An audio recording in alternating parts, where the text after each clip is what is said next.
पूर्णात् पूर्णमुदच्यते पूर्णस्य पूर्णमादाय पूर्णमेवावशिष्यते। ओम शांति शांति शांतिः। शंकरं शंकराचार्यं केशवं बादरायणं सूत्रभाष्यकृतौ वन्दे भगवन्तौ पुनः पुनः।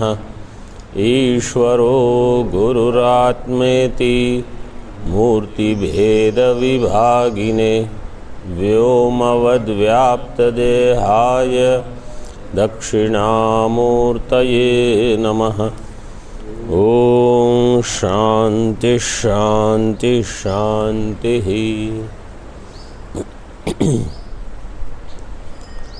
छांदोग्य के 6ठे अध्याय में आरंभ में कहा गया कि सत ने ईक्षण किया। सद ऐक्षत बहुश्याम प्रजायेति, मैं बहुत हो जाऊं और प्रजा की सृष्टि करूं। उसमें जो प्र उपसर्ग है उसका अर्थ दिया प्रकर्षो नाम श्लोक 40 प्रकर्षो नाम पूर्वस्मात् आधिक्यम अधिकातु या सा माया। पूर्व जो रूप है उससे अधिक बताना, ये है माया का स्वरूप। और ये माया कैसी है? न सत न असत, इसको हम अनिर्वचनीय कहते हैं। तो ये माया अनिर्वचनीय, ये जान के मुझे क्या लाभ है? माया भले अनिर्वचनीय हो, मुझे क्या लेना देना? बताओ आप कुछ। मतलब हम सुनते तो रहते हैं माया अनिर्वचनीय है। तो कल मैंने एक बिंदु बताया कि इन सब के प्रति वैराग्य हो, और आप कुछ इसको थोड़ा अलग ढंग से कोई यहाँ फ़ोन में भी सोच सकता है या बता सकता है तो बताओ। माया अनिर्वचनीय जानने का प्रयोजन क्या है? हो भले हो, हमको क्या है? उसके पीछे जाके ये क्यों हो रहा है, कैसे हो रहा है, उसका हमको कोई लाभ नहीं होता है। इतना भी ढूंढेगा तो उसमें हमको वो चीज़ नहीं मिलता है, कैसा हो रहा है। तो अनिर्वचनीय का एक अर्थ ये है क्या कि समझो किसी ने कहा कि यहाँ इतनी गर्मी क्यों है, समझो, तो हम कहेंगे ओ क्योंकि ये हम ऊपर है, थोड़े सूर्य की अधिक किरण आती है। बोले सूर्य की किरण यहाँ इस महीने में अधिक क्यों आती है? तो ये सब ऐसा ही है। पक्षी क्यों उड़ सकते हैं, मनुष्य क्यों उड़ नहीं सकते? बोले ये ऐसा ही, ये इसको कहते हैं अनिर्वचनीय। और कोई कहेगा ये महात्मा का स्वभाव ऐसा क्यों है, तो आप क्या कहोगे? अब उनका स्वभाव ऐसा है, आप क्या करोगे? कोई जैसे जल्दी क्रोधी हो जाते हैं, कोई ऐसे हैं आप उनको कुछ भी कहो, हाँ, फिर उनको जो करना है वही करेंगे।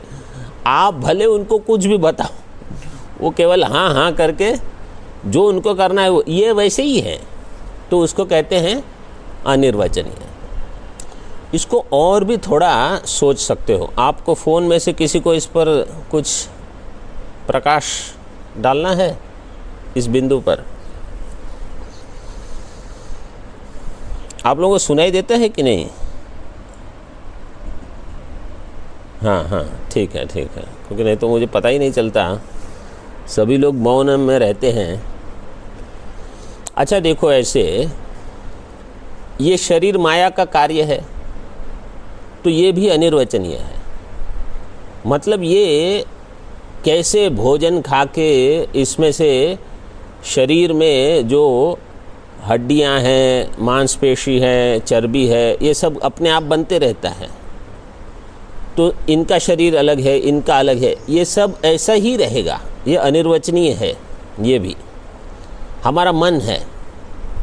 अब आप सोचते रहो, जब हम पाठ में रहते हैं, कोई भी, ये पाठ में या दूसरे पाठ में भी, तब हमको लगता है कि मुझे मोक्ष ही चाहिए, और जब संसार में रहते हैं तो भूल जाते हैं हमारा ध्येय क्या है। ये क्या है? ये अनिर्वचनीयता ऐसी ही है, ये ऐसा ही रहेगा सबका। और मतलब हमारा स्थूल शरीर, सूक्ष्म शरीर, इंद्रियां, ये सब अनिर्वचनीय है, क्योंकि सब माया का ही कार्य है। तो जो जो माया का कार्य होगा वो सब ऐसा ही होगा। थोड़े हद तक तो हम प्रश्नों का उत्तर दे सकते हैं। तो विज्ञान वाले कहेंगे नहीं, डीएनए ऐसे हैं, सेल ऐसे हैं, ये है वो है। अब आप और पूछो कि यहाँ डीएनए ऐसे क्यों हुए? एक ही माता पिता के 2 संतान हैं, तो इनको ऐसा क्यों, उनको वैसा? बोले कर्म है। तो कुछ न कुछ हम उत्तर दे देंगे, लेकिन हकीकत ये है कि इसमें आप अधिक प्रश्न करते रहोगे, समाधान आपको कभी नहीं मिलेगा। तो यहाँ प्रश्न मत करते रहो, इसका जो अधिष्ठान है उसी को ढूंढो, बस। ये है अनिर्वचनीय का प्रयोजन। तो ये दूसरे दर्शन वाले कहते हैं ये क्या, इनको जो भी प्रश्न पूछो ये कहेंगे माया, माया अनिर्वचनीय। लेकिन हमारा कहना ये है, तो वो कहते हैं ये लोग मायावादी हैं। वैसे हम मायावादी नहीं, हम ब्रह्मवादी हैं, क्योंकि हमारे सारे उत्तर का वास्तव में पर्यवसान ब्रह्म में है, माया में नहीं है। लेकिन वो हमको मायावादी ही सोचते हैं। अब आगे देखो, टीका में 41, वस्तुतो बहुभावश्चेद इत्यादिना उपपादितम अर्थम उपसंहरन् सदसद्विलक्षण मायैव तत्कार्यैरपि सतः सद्वितीयत्वं न संभवति इत्याह। तो एकमेव अद्वितीय जो ब्रह्म है उससे बहुभवन तो हो गया, एक से बहुत हो गई सृष्टि। बहुभावश्च इत्यादिना, इसके द्वारा उपपादितम अर्थम उपसंहार, अब जो प्रकरण चल रहा है उसका उपसंहार करते हुए माया जो कि सद असद विलक्षण है, सदविलक्षण सदसद विलक्षण माया इव तत्कार्य ही अपि, उसका कार्य भी ऐसा ही है जैसे हमने बताया, ये सब वैसे ही रहेगा। कार्य ही अपि सतः सद्वितीयत्वं न संभवति, सद से सद्वितीयत्व की उत्पत्ति नहीं हो सकती। इसलिए अब श्लोक देखो, उसी पृष्ठ पर होगा, मायया बहुरूपत्वे सदद्वैतन्न नश्यति, सदद्वैतन्न नश्यति, मायिकानां हि रूपाणां द्वितीयत्वमसंभवी, मायया बहुरूपत्वे सदद्वैतन्न नश्यति, मायिकानां हि रूपाणां द्वितीयत्वमसंभवी। आप भी एक कुर्सी लेके बैठो तो दोनों को सरल हो जाएगा। माया बहुरूपत्वे, माया से जो बहुरूप हुआ है, माया बहुरूपत्वे सद अद्वैतम न नश्यति, जो सत है अद्वितीय, तो बहुत सारी चीज होने पर भी अद्वैत का नाश नहीं हुआ है। सद अद्वैतम न नश्यति, तो मुख्य यही है देखो कि एक से अनेक दिखने पर भी अद्वैत का नाश, अद्वैत की हानि नहीं हुई है। मायिकानां हि रूपाणां द्वितीयत्वं असंभवी, मायिक रूपों के द्वारा द्वैत नहीं हुआ। इसका कहने का प्रयोजन क्या है कि सृष्टि के पहले अद्वैत था। सृष्टि में जब द्वैत दिख रहा है उस समय भी अद्वैत है। मुख्य ये बताना चाहते हैं कि पहले तो अद्वैत था, अब हमको क्या लगता है पहले अद्वैत था अभी तो द्वैत है। तो वो कहना चाहते हैं कि माया से जो द्वैत बना है वो वास्तव में द्वैत नहीं होने से अद्वैत जैसे का वैसा ही रहा है।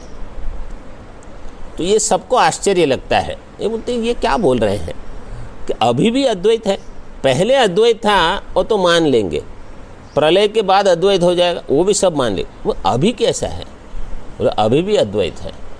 तो लोगों को आश्चर्य ही लगता है कि ये क्या बोल रहे हैं। लेकिन हम क्या कहना चाहते हैं कि दो अलग सत्ता है। जो अद्वैत है वो पारमार्थिक है, और जो जगत माया और उसका कार्य है वो सब व्यावहारिक है।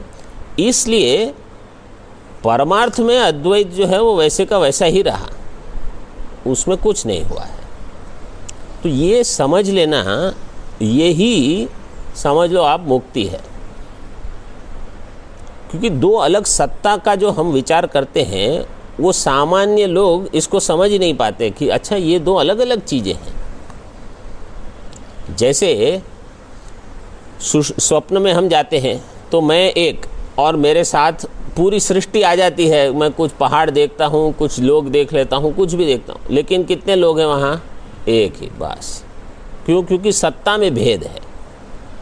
वैसे तो मायिकानाम ही रूपाणाम द्वितीयत्वम असंभवी, द्वितीयत्व का संभव नहीं है।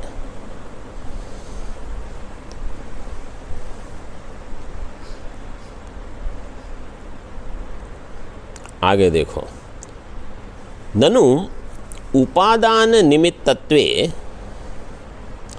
एकत्र दुर्घटे कथम माया घटयिष्यति इत्याशंक्य अचिन्त्य शक्तिकत्वान्मैवम् इत्याह। अचिन्त्य इति उपादान निमित्तत्वे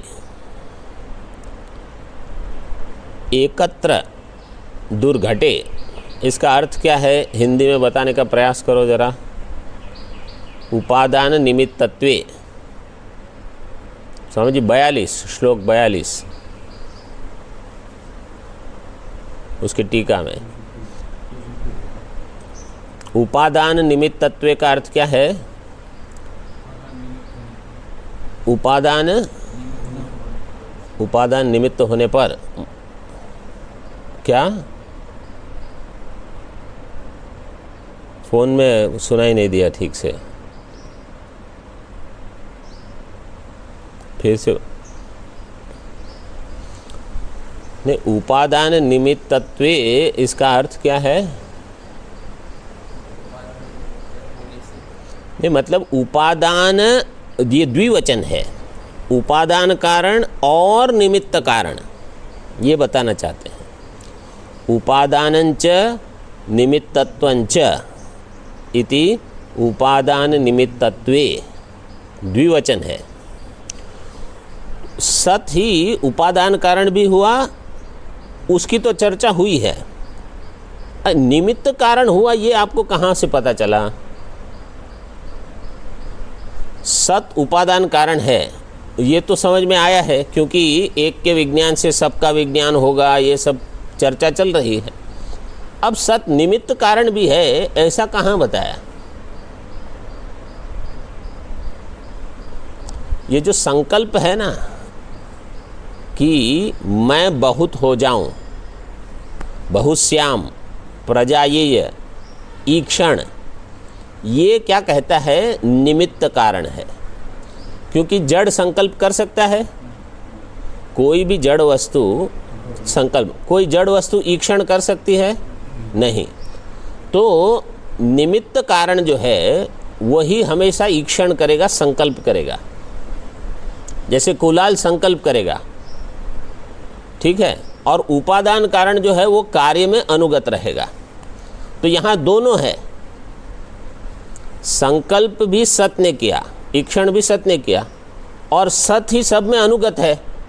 इसलिए उपादान कारण सत, निमित्त कारण सत, ये बताया यहाँ। उपादान निमित्तत्वे कल्पेते श्लोक में आएगा। तो उपादान निमित्तत्वे एकत्र, एक ही जगह दोनों होना, ये तो दुर्घट है, ये तो असंभव है।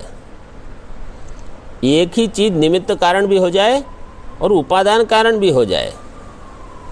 एकत्र दुर्घटे कथम माया घटयिष्यति, ये माया ये कैसे संभव कर देगी। इति आशंक्य, तो बोले यही माया का काम है, जो आपको लगता है ना असंभव, बोले वो संभव कर देगी।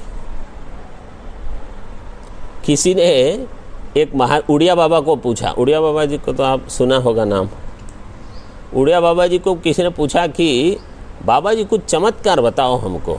वो विदेश से आए थे, लंदन वगैरह से आए थे। उन्होंने कहा बाबा जी कुछ चमत्कार बोले तुम इतने मेरे सामने खड़े हो, यही एक चमत्कार है। पिता के बीज से तुम ये 6 फुट लंबे यहाँ चौड़े मेरे सामने खड़े हो, ये चमत्कार नहीं है। और चमत्कार देखने की क्या ज़रूरत है हमको, वो पूरा ब्रह्मांड ही चमत्कार है। जो नहीं हो सकता वो दिख रहा है। जादू किसको कहते हैं, जो हमको लगता है कि ये तो हो नहीं सकता, लेकिन वो दिखा देते हैं। जैसे वहाँ स्टेज के ऊपर एक पेड़ खड़ा हो जाएगा, उसके ऊपर पक्षी भी रहेंगे, आम का फल भी होगा, और जैसे ही काम पूरा हुआ सब चला जाएगा, वो उसकी टोपी में से कबूतर निकल जाएंगे। ये हमको लगता है कैसे हो सकता है, तो इसी को कहा जाएगा माया। देखो यहाँ यही कहा, कथम माया घटयिष्यति इति आशंक्य अचिंत्य शक्तिकत्वान् मैवम। अरे अचिंत्य शक्ति मतलब ऐसी शक्ति है कि आप उसका चिंतन नहीं कर सकते। अचिंत्य शक्तिर्माया तो दुर्घटम घटयत्यसौ उपादान निमित्तत्वे कल्पेते सति मायया। अचिंत्य शक्तिर्माया तो दुर्घटं उपादान निमित्तत्वे कल्पेते सति मायया। माया अचिंत्य शक्ति ही, माया कैसी है, अचिंत्य शक्ति है, अचिंत्य शक्ति ही। अतः असौ दुर्घटम घटयति, इसलिए ये माया क्या करेगी, जो दुर्घट है मतलब असंभव है उसको संभव करके दिखा देगी। कोई पूछेगा ये तो महात्मा बन गए यहाँ, बोले यही भी असंभव था वो संभव हो गया, वो क्यों नहीं हो सकता। तो यही माया का कार्य में सब आ सकता है, मतलब ऐसा। और कोई कभी महात्मा होते हैं वो सब छोड़ छाड़ के संसार में, बोले ये प्रपंच में कैसे लग गए, बोले ये भी माया है। जो प्रपंच में था वो सब छोड़ के ब्रह्म चिंतन में लग जाता है, और जो ब्रह्म चिंतन करते करते कहीं समझो कुछ पद प्रतिष्ठा पैसे के चक्कर में पड़ के बोले माया में फंस गए, अभी ये भी हो सकता है।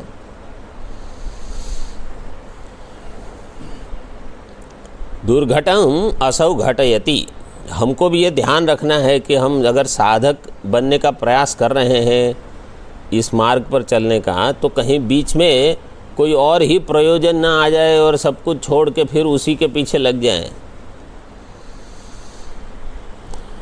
उपादान निमित्तत्वे माया सति कल्पेते, कल्पते कल्पेते कल्पन्ते, ऐसे रूप चलेगा इसका। तो ये भी द्विवचन है। उपादान निमित्तत्वे, उपादान कारण और निमित्त कारण, माया सति, माया होने पर इसकी कल्पना की जाती है। किसमें, सत में, ब्रह्म में। ब्रह्म में उपादानत्व और निमित्तत्व की कल्पना की गई है, क्योंकि माया के कारण।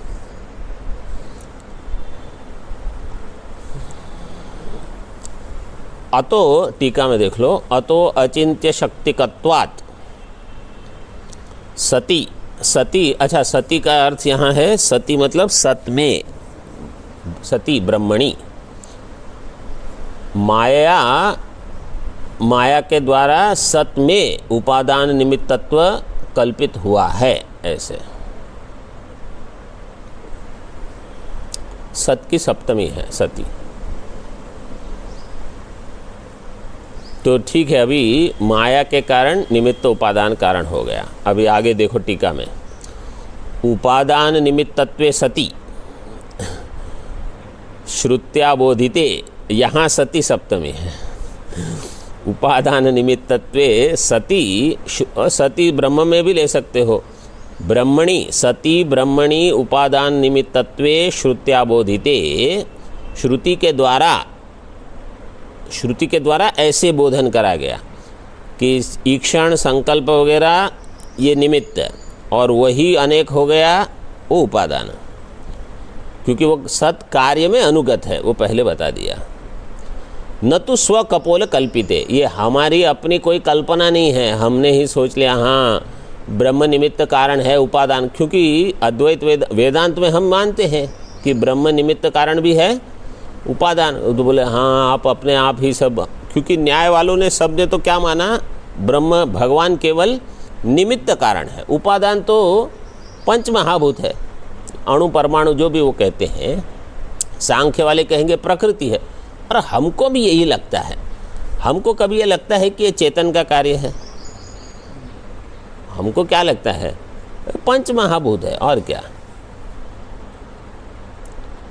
तो उसको चेतन बताना यही सृष्टि का काम है। जो हमको दिख रहा है वैसा वो नहीं है, और जो नहीं दिख रहा है वैसा है, यही बताने के लिए शुद्ध श्रुति आई है। और जो दिख रहा है वही बताना, वो श्रुति की क्या आवश्यकता है, वो तो बच्चा भी जानता है। बहुश्यामित्युपादान भावः प्रोक्तो मृदादिवत् ऐक्षतेति निमित्तत्व मिति प्रोक्तं कुलालवत्। बहुश्यामित्युपादान मृदादिवत् ऐक्षतेति निमित्तत्व मिति प्रोक्तं कुलालवत्। अब यहाँ बताते हैं कि उपादान और निमित्त कैसे है, तो यहाँ स्पष्टीकरण कर दिया थोड़ा। बहुश्याम इति उपादान भावः प्रोक्तः, मैं ही बहुत हो जाऊं, मतलब मैं उपादान कारण रहूँगा, ऐसे तो ये उपादान भाव बता दिया। बहुश्याम इति उपादान भावः प्रोक्तः। अब ये बिंदु जो है ना, ये हमने तो छठा अध्याय पहले पढ़ा है, अध्ययन 2-3 बार तो किया ही है कम से कम, लेकिन जैसे यहाँ स्पष्ट कर दिया है वैसे पहले हमको स्पष्ट नहीं हुआ। तो यही विलक्षणता है। आप उसी ग्रंथ को उसी भाष्य टीका के साथ बार बार पढ़ने पर भी कभी कभी ऐसी सूक्ष्म चीज़ है जो किसी और आचार्य के द्वारा स्पष्ट हो जाती है। जैसे यहाँ पर ये देखो, बहुश्याम ये उपादान कारण बताया, जैसे मृदादिवत, जैसे मिट्टी, सुवर्ण और लोहा, ये दृष्टांत के द्वारा बताया। और ईक्षण जो है, ऐक्षत इति निमित्तत्वम, यहाँ निमित्तत्व बता दिया, निमित्त कारण। इति प्रोक्तम, कैसे, कुलालवत, जैसे कुलाल, तो वो निमित्त कारण होता है। क्यों? क्योंकि वो ईक्षण करता है। तो यहाँ सत ने ही ईक्षण किया और सत ही बहुत हो गया, तो सत में निमित्त कारण भी है, उपादान कारण। तो प्रकृतिश्च प्रतिज्ञा दृष्टांत अनुपरोधात, ये सूत्र में इसी पर विवरण किया गया है ब्रह्म सूत्र में।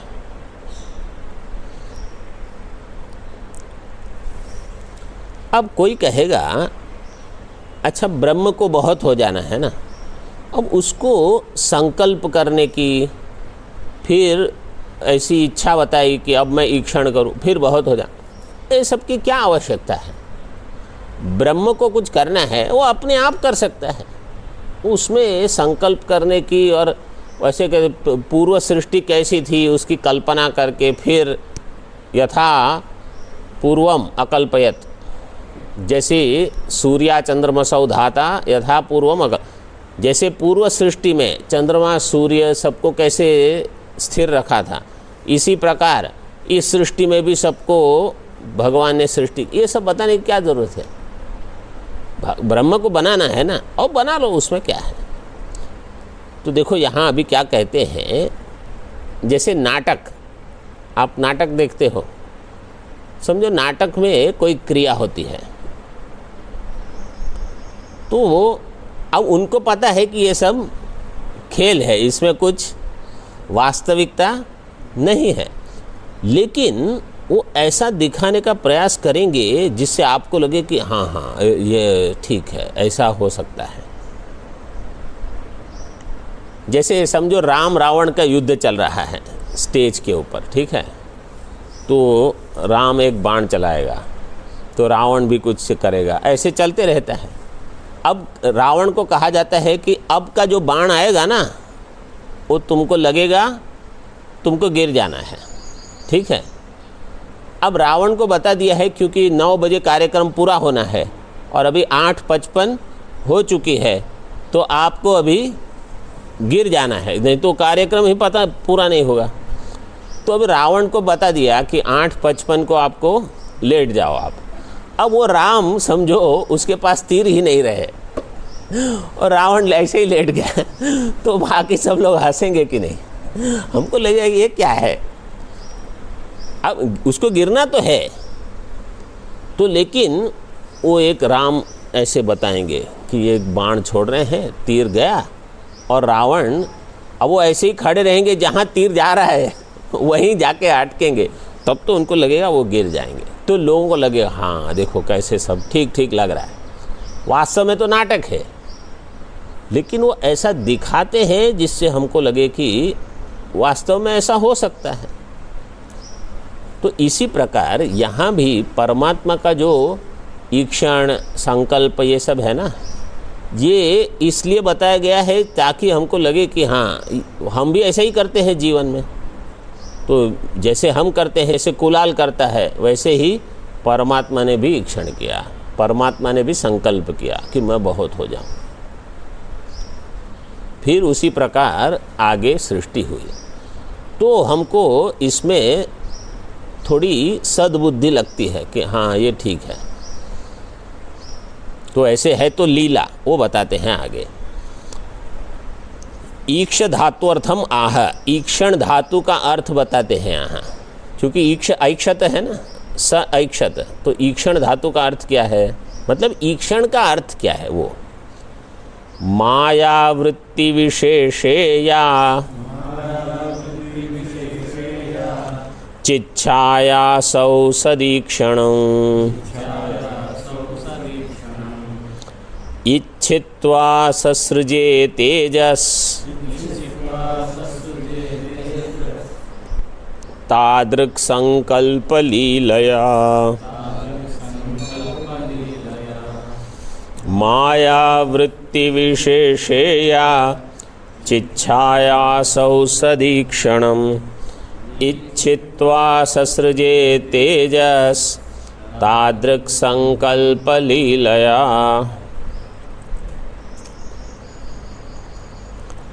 इसमें माया वृत्ति एक शब्द है, हाँ, माया वृत्ति विशेषे ये एक पूरा शब्द है, समस्त पद, और या जो है वो अलग है, या चिच्छाया ऐसे है। माया वृत्ति विशेषे, माया वृत्ति विशेष में जैसे अंतःकरण वृत्ति होती है, वैसे ही मूला विद्या की जो वृत्ति है या उसी को माया वृत्ति कहा है। माया वृत्ति विशेष में जो चैतन्य का प्रतिबिंब होता है, चिच्छाया या असौ चिच्छाया, उसी को कहा गया सत का ईक्षणम, सत ईक्षणम, सतः ईक्षणम। ये पंक्ति समझ में आई? बहुत ही विलक्षण ढंग से बता रहे हैं यहाँ विद्यारण्य स्वामी जी। ईक्षण क्या है? हम ईक्षण तो हमने सुना है। ईक्षण मतलब हम कहेंगे उसने देखा, क्योंकि ईक्षण से यही हमको समझ में आता है। लेकिन यहाँ क्या कहते हैं? ईक्षण का अर्थ है माया वृत्ति विशेष में चैतन्य का प्रतिबिंब होना। माया वृत्ति विशेष में चैतन्य का प्रतिबिंब होना, ये है ईक्षण। तो चित छाया वही है, सतह ईक्षण।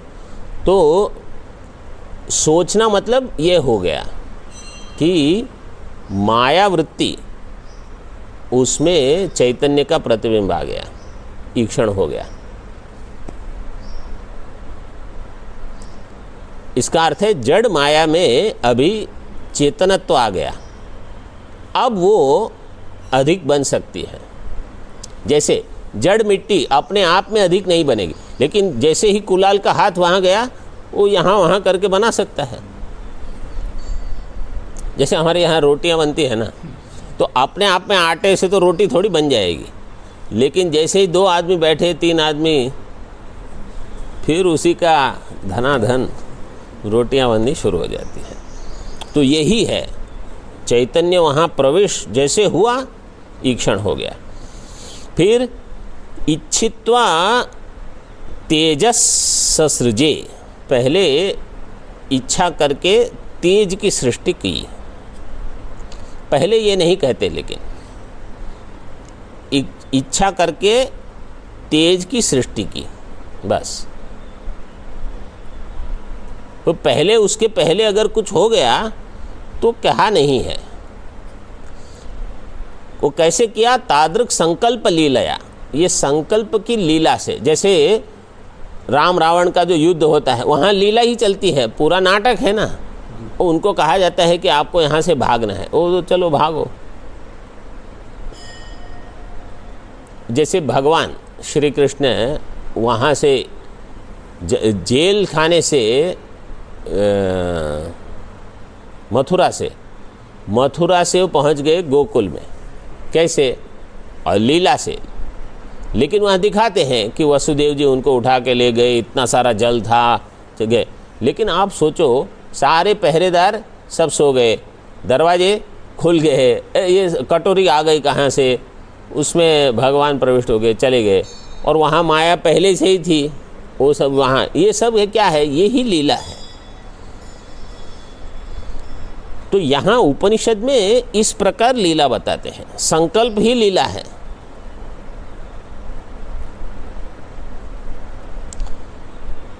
तादृक संकल्प लीलया तेजस ससृजे, इच्छा करके तेज की सृष्टि की।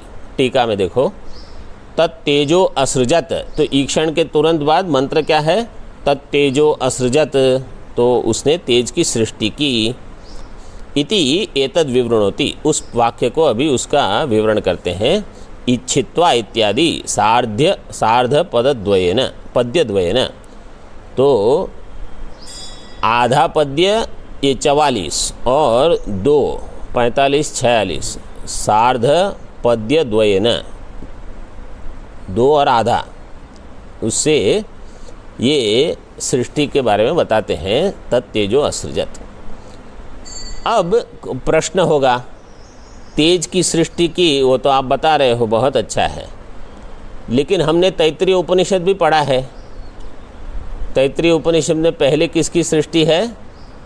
आकाश की, फिर वायु की। देखो यहाँ टीका में, तस्माद् वा एतस्माद् आत्मना आकाश संभूत इत्यादिर वायु वियतोस्तेजसः प्राक् सृष्टि प्रतिपादन परायाः तैत्तिरीय श्रुतेः प्रकृत श्रुत्या विरोधम आशंक्य अस्याः दिङ्मात्र प्रदर्शन परत्वान् मैवमित्याह।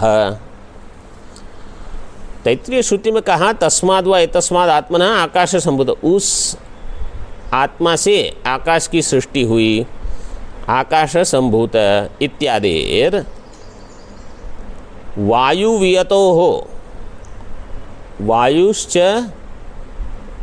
वियच्च इति वायु वियतौ, तयो हो वायु वियतो हो।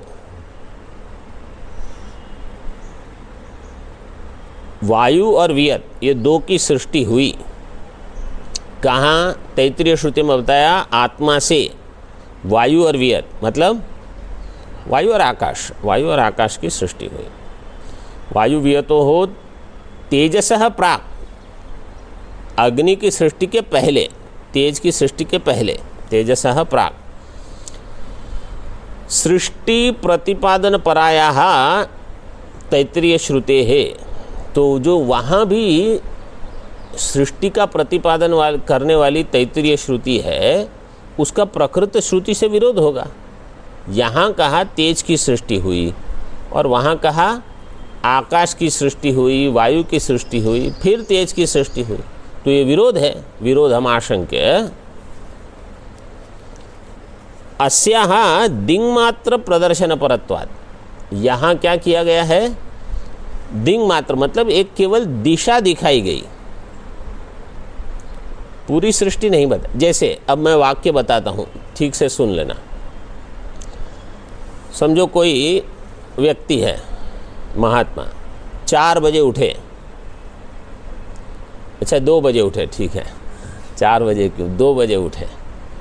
2 बजे उठने के बाद शौच स्नान कर लिए, फिर पुष्प वगैरह लिए, या गंगा स्नान करके गंगा जी से जल लेके आए, फिर पुष्प वगैरह इकट्ठे किए, फिर पूजा वगैरह की, आरती हो गई, फिर थोड़ा जलपान कर लिया, नाश्ता जो था, और फिर पाठ में बैठे। ठीक है, ये क्रम हो गया पूरा। अब समझो बताने वाला है, उसको सब इतना नहीं बताना है, तो कहेंगे इन्होंने उठ के नहा धो के भगवान का नाम ले लिया और नाश्ता करके अध्ययन कर लिया। तो पहले वाक्य में जो विस्तार था, वो पूरा विस्तार दूसरे वाक्य में नहीं आया। लेकिन दूसरा वाक्य गलत है क्या? उसमें भी ऐसी कोई चीज़ नहीं बताई जो पहले में नहीं है, पहले से विरोध नहीं है कोई।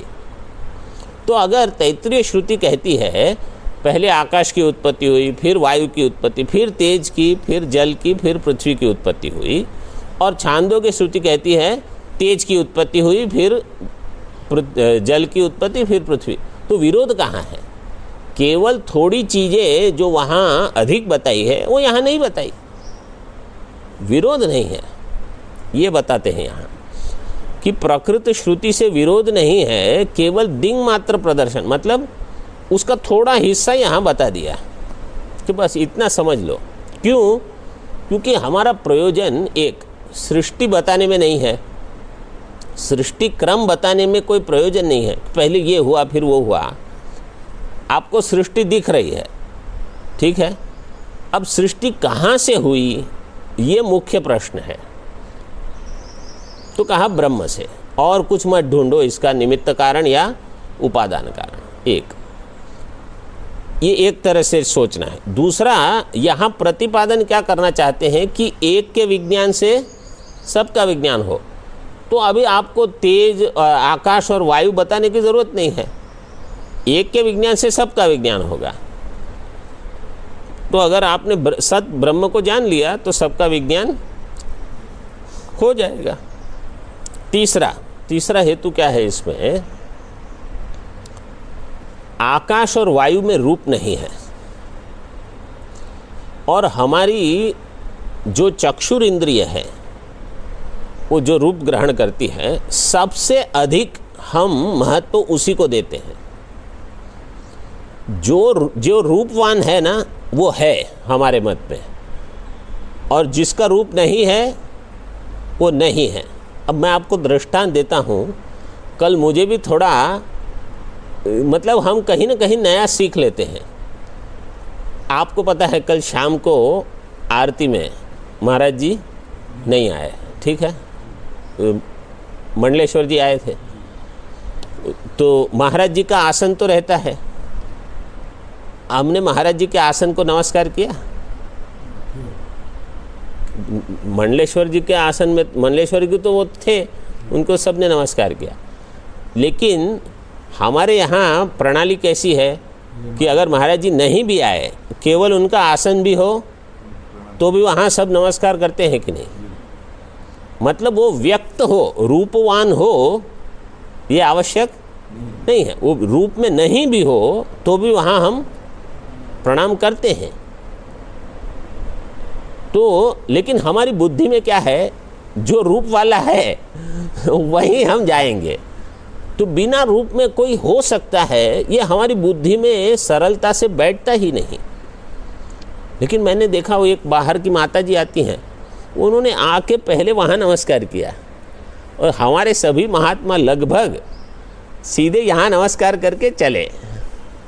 आप लोगों ने पता नहीं देखा कि नहीं है, यही देखने की चीज़ है ना, क्योंकि हमारी बुद्धि में ये बैठा हुआ है कि जहाँ रूप है वही है, जो बिना रूप वाला है उसकी कोई गणना ही नहीं करते।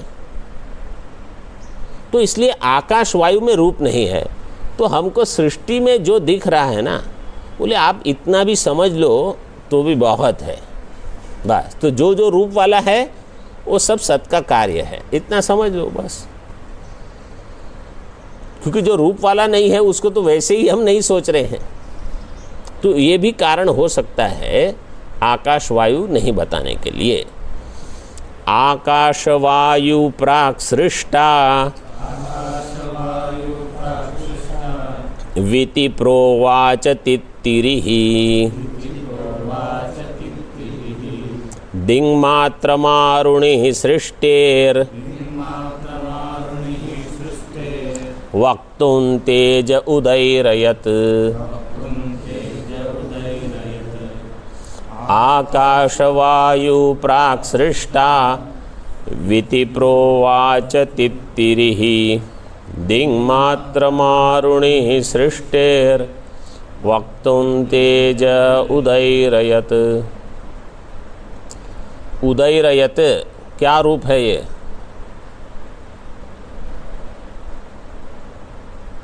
आप ढूंढ लो, आपका सब जिसके पास जो जो साधन है, फ़ोन वाले के पास तो सबके पास सब होगा, देख के बताओ मुझे उदैरत क्या है। उदैरयत आकाशवायु सृष्टौ प्राक्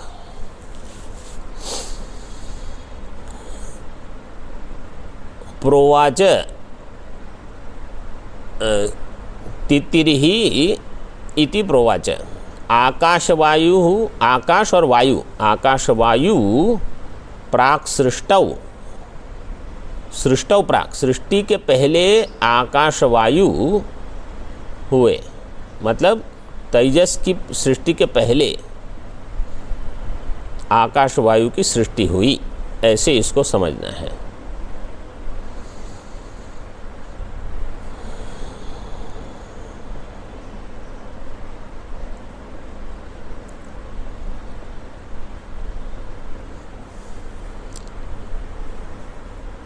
तित्तिरी ही, तित्तिरी मतलब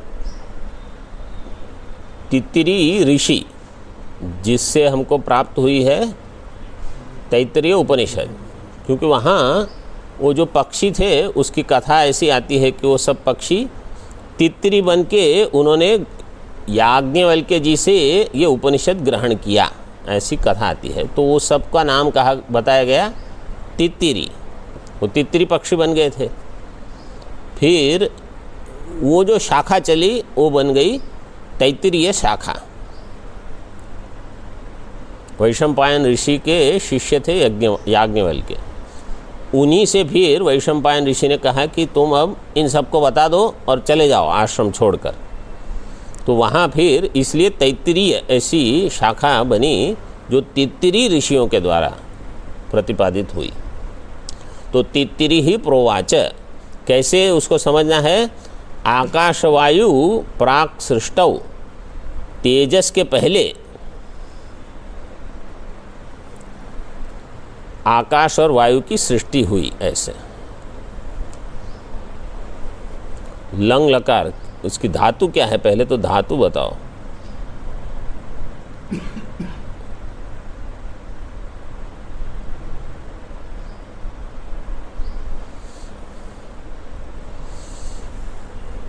सोच के बताना। आकाश वायु तेजस के पहले सृष्ट हुए, ऐसा तैत्तिरीय उपनिषद में बताया तित्तिरी ही। और आरुणि ही श्वेतकेतु के जो पिता है उद्दालक मुनि, दिङ्मात्रम सृष्टेः वक्तुं तेज उदैरयत्। आरुणि श्वेतकेतु के पिता जो है गुरु यहाँ है, उन्होंने क्या कहा, केवल दिंग मात्र, मतलब एक केवल एक दिशा दिखा दी, क्या ऐसे सृष्टि हुई, ऐसे तो सब क्रम बताने की जरूरत, ऐसे हो गया। कोई कहेगा कि आपने भोजन कैसे पकाया, बोले सामान आ गया था, बस काट के थोड़ा ये कर दिया। अब वो हर चीज़ बताने की ज़रूरत नहीं है कि ऐसे साफ़ किया और उस बर्तन में रखा। वैसे सुनने वालों को भी कभी कभी रुचि नहीं होती, वो बोलते जल्दी बता दो ये चीज़। तो दिंग मात्रम आरुणि सृष्टेः वक्तुम, सृष्टि को बताने वाले दिंग मात्रम वक्तुम, तो उन्होंने क्या किया, आकाश वायु को छोड़ के तेज से सृष्टि बता दी। उदैरयत मिला कि नहीं? अच्छा, उत इसमें उपसर्ग है, इतना मैं बोल देता हूँ। ईर धातु, ईर क्षेपे सही है, ईर धातु क्षेपे लंग लकार वो भी सही है। परस्मय पद में ये रूप बनेगा, चुरादि गण में कर्तरी लंग। लेकिन अगर आप उसमें फ़ोन में कलर डिक्शनरी में देखोगे कुछ और ही धातु आती है, इसीलिए मैंने पूछा।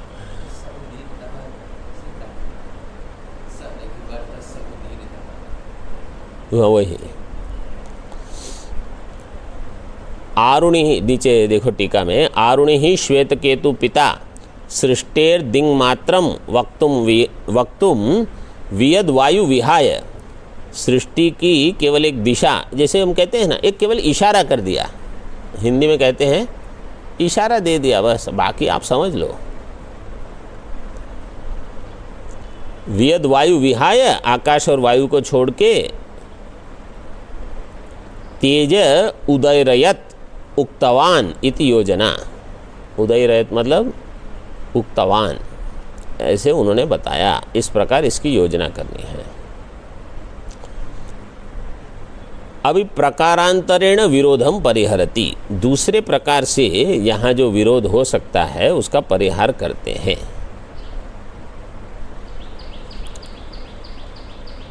किसका, कि ये वहाँ 5 तत्व क्यों दिए, यहाँ 3 तत्व क्यों दिए, ऐसे।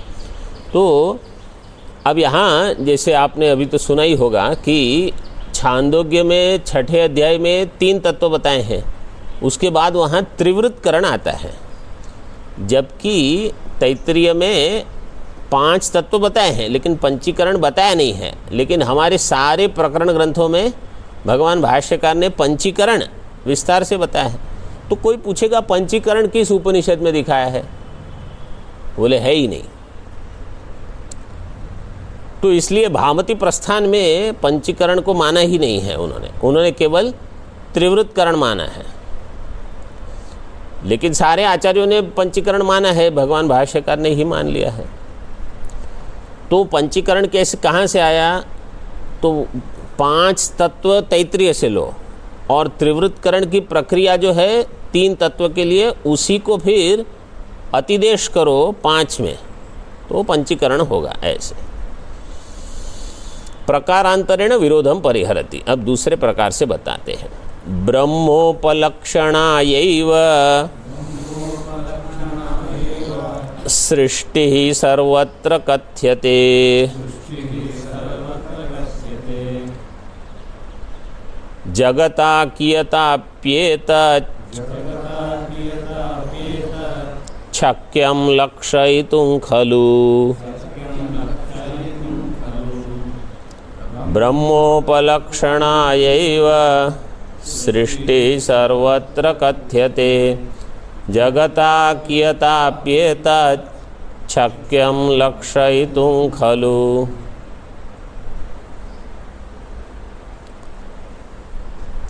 ब्रह्म उपलक्षणाय एव सृष्टि सर्वत्र कथ्यते।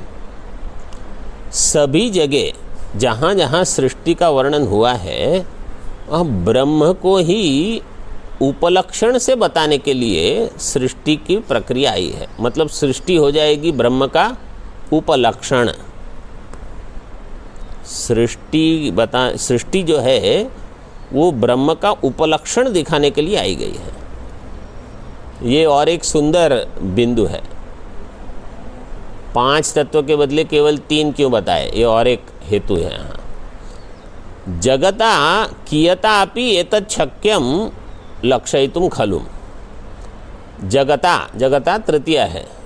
जगत के द्वारा कियता अपि किसी भी प्रकार से ब्रह्म का लक्षण उपलक्षण कराया जाए, ये श्रुति की इच्छा है। श्रुति क्या सोच रही है कि ये जो साधक है, मुमुक्षु है, इसको मोक्ष चाहिए। मोक्ष ब्रह्म ज्ञान से मिलेगा, सृष्टि के ज्ञान से मोक्ष मिलेगा? सृष्टि के ज्ञान से मोक्ष नहीं मिलता। मुझे बहुत सुंदर ज्ञान हो गया सृष्टि का, कुछ नहीं होगा इससे।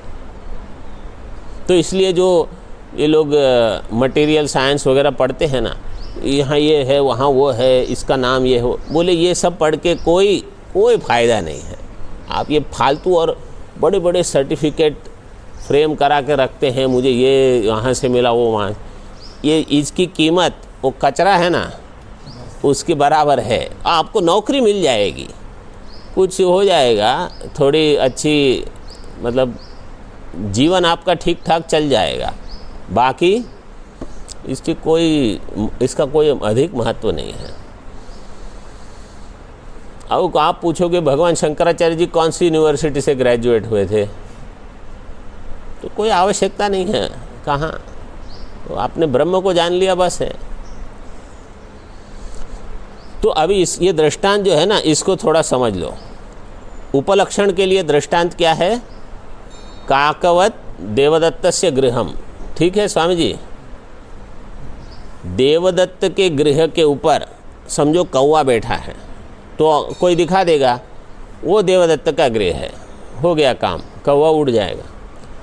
अब जब कौवे को आप देखते हो, आपको पूरा कौवा दिखता है? समझो कौवा ऐसे बैठा है, यहाँ पीछे का हिस्सा आपको दिखता है, कौवे का मुंह उस तरफ है, ठीक है, फिर भी उपलक्षण बनेगा कि नहीं? बनेगा। अब समझो जो बता रहा है उस समय कौवा ऐसे ही घूम रहा था थोड़ा, ठीक है, तो आपको पूरा दिख गया।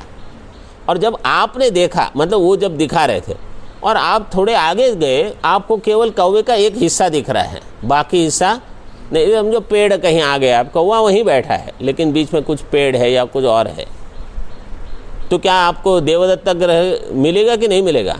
मिल जाएगा।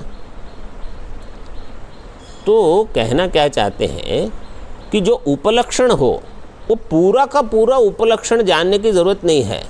उपलक्षण से जो उपलक्षित है उसको जान लो बस। तो ये सृष्टि है, ये वो कौवे के जैसी है। अब चाहे उसमें 5 तत्व दिख जाए या 3 दिखे, जैसे नहीं तो ऐतरेय में तो कुछ और ही क्रम दिया है। एक पुरुषाकार पिंड था, जल में था, जल से ही शुरू किया, अम्भो मरीचि, वहाँ से सृष्टि बताई है। तो बोले यहाँ तो बोले सृष्टि का थोड़ा हिस्सा भी अगर आपको दिख गया, उससे उपलक्षित जो है ब्रह्म, वो आपको जानना है। आपको उपलक्षण का सारा हिस्सा जानने की कोई नहीं। तो अब मुझे कौवे के दांत तो दिखे नहीं, अब मुझे कैसे पता चलेगा देवदत्त का घर कौन सा है? तो कौवे के दांत देखे बिना देवदत्त का ग्रह पता चलेगा कि नहीं? उसमें क्या आपको आपत्ति है? बोले उसके पैर नहीं दिख रहे हैं कौवे के, उसकी कोई ज़रूरत नहीं है। उपलक्षण ऐसा होता है। तो यहाँ देखो यही कहना चाहते हैं, जगता कियतापि एतत् शक्यम लक्षयितुम। किसी भी जगत के हिस्से से ब्रह्म का उपलक्षण होके ब्रह्म को लक्षित किया जा सकता है। ये श्रुति को ठीक ठीक ज्ञात है, बस वो वही बताना चाहती है। टीका में देख लो, कियता कतिपयेनापि एतत् सत् किसी के भी द्वारा ये सत को बताना है बस, कैसे भी करके। सृष्टिवाक्यानां ब्रह्मोपलक्षकत्वेन एव अर्थवत्वे सृष्टौ तात्पर्याभावेन तद उपलक्षणस्य च तेज आदिना कतिपयेनापि जगता संभवात् न विरोध इति भावः।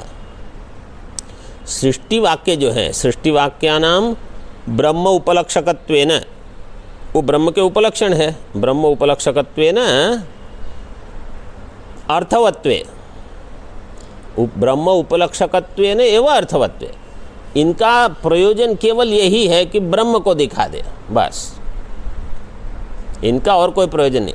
जैसे कभी कभी समझो बड़े कार्यक्रम वगैरह में भी हम जब जाते हैं ना, तो ऐसे बड़े कार्यक्रम में कभी आपकी एक बैठने की जगह रहती है, नियत रहती है, तो दूसरे कोई आते हैं तो आपको ले जाएंगे, बोलेंगे यहाँ चलो ऐसे, फिर आपको जगह दिखाएंगे। उनका प्रयोजन क्या है? आपकी जगह दिखाने के लिए।